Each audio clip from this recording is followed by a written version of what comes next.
Fellow Nigerians, I feel greatly disturbed at the turn we have come to regarding the political crisis in Rivers State. Like many of you, I have watched with concern the developments with the hope that the parties involved would allow good sense to prevail at the soonest. But all that hope burned out without any solution to the crisis. With the crisis persisting, there is no way democratic governance, which we have fought and worked for over the years, can thrive in a way that will redound to the benefit of the good people of the state. The state has been at a standstill since the crisis started, with the good people of the state not able to have access to the dividends of democracy. Also, it is public knowledge that the governor of Rivers State, for unjustifiable reasons, demolished the House of Assembly of the state as far back as 13th December 2023 and has up till now, 14 months after, not rebuilt same. I have made personal interventions between the contending parties for a peaceful resolution of the crisis, but my efforts have been largely ignored by the parties to the crisis. I'm also aware that many well-meaning Nigerians, leaders of thought, and patriotic groups have also intervened at various times with the best of intentions to resolve the matter, but all their efforts were also to no avail. Still, I thank them.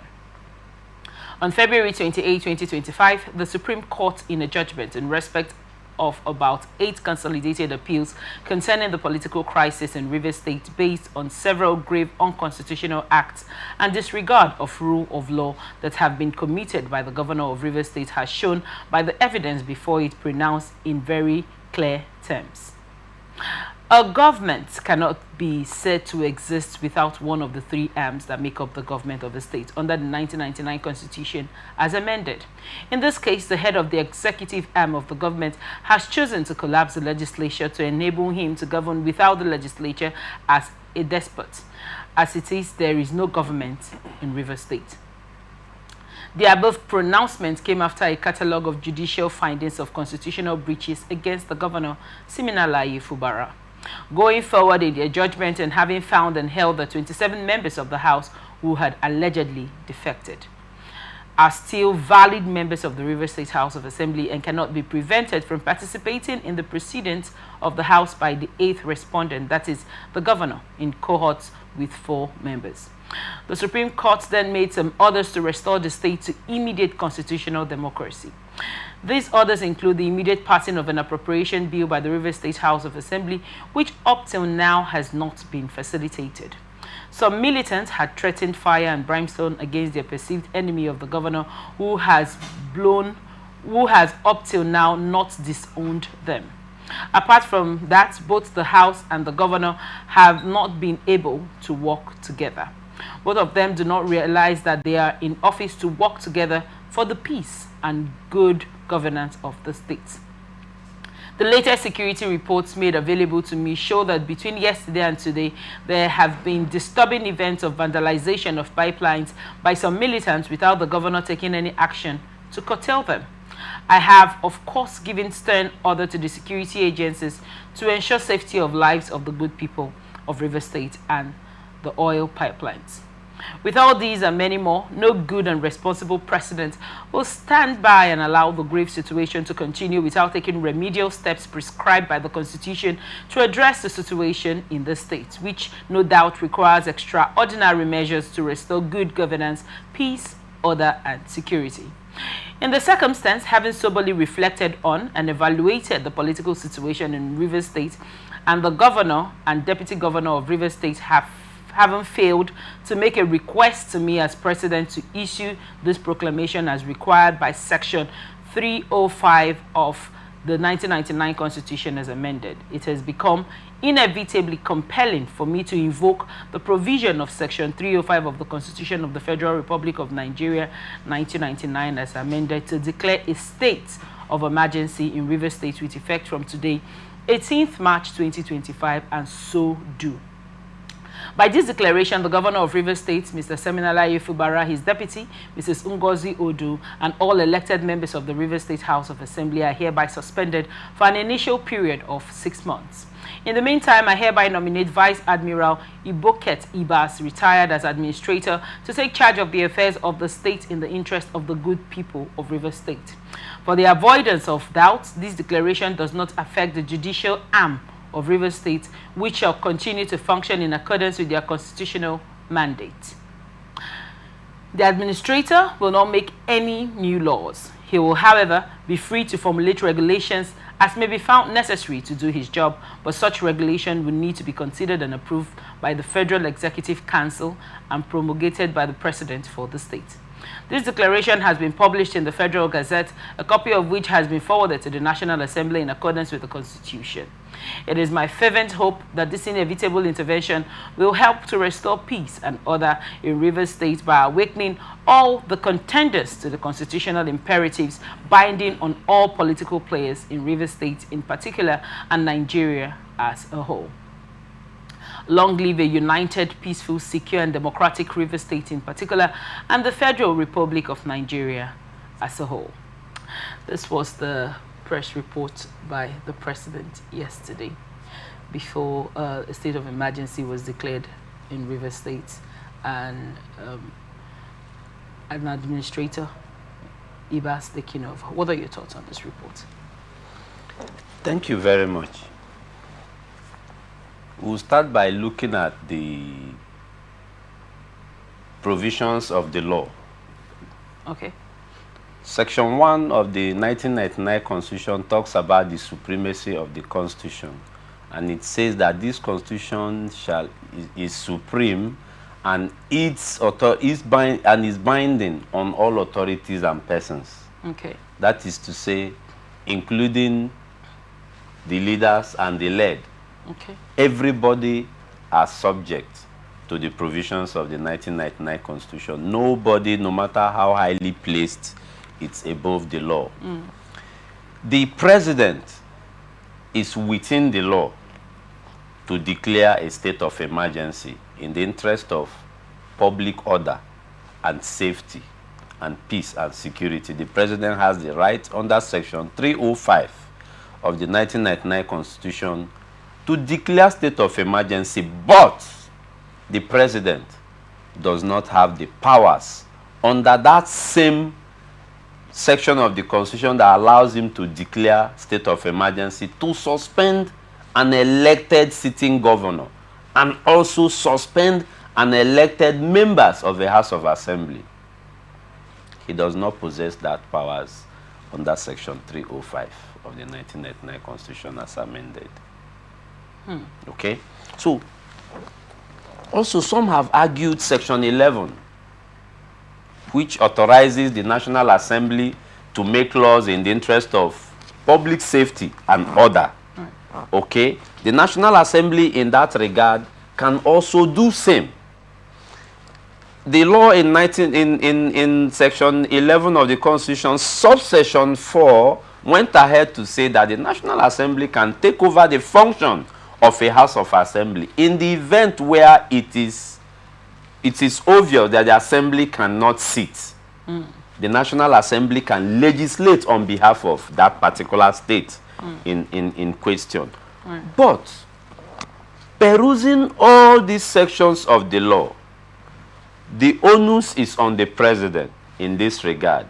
Like the president in that speech alluded to the security report he has. We don't know the security report he had. We are not privy to the report. But what we are maintaining is that Nigeria is a country that is governed by the rule of law. If we must do the rule of law, the president should be seen to be doing the rule of law. Because it is not about who is involved here. What we are saying is the provisions of the 1999 Constitution and also what the courts have pronounced in such instances in the past. Right. Now,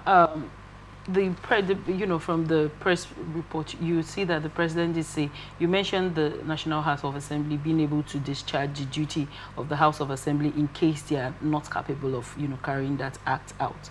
Now, the president did rightly say he reached out to the National Assembly. He sent them a letter as regards this action. Do you think it's possible that they actually mandated the governor's suspension as opposed to the president not following the Constitution? No, the Constitution is framed in Section 305 subsection 2, it is clear that the president will send, will that this promulgation, proclamation, will be gazetted in the Federal Government Gazette, and same will be transmitted to the both leadership of the National Assembly, the Senate, and the reps. Then the National Assembly will sit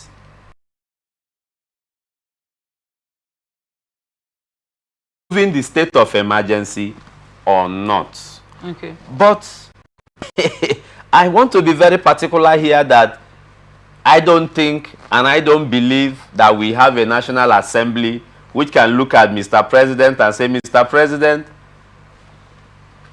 at this instance, we don't think it is due for state of emergency. I don't think we have that National Assembly in Nigeria. So the proclamation of the president is the law, as enshrined in section 305.